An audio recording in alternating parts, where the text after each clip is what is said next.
Ano po yung sitwasyon namin dito sa looban? Luminalo na naman. Oh, ang ulan. Oh.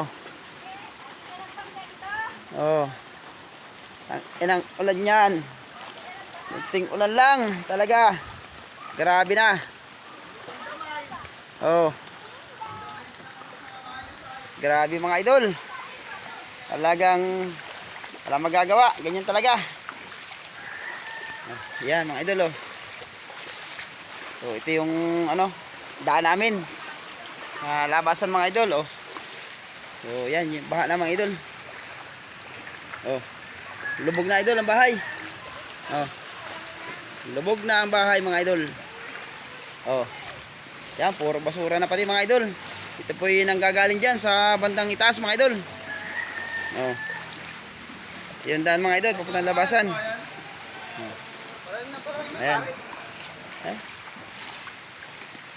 Mga idol. Oh. Ito po yung sitwasyon dito sa looban ng Purok Tres mga idol. Oh. Okay.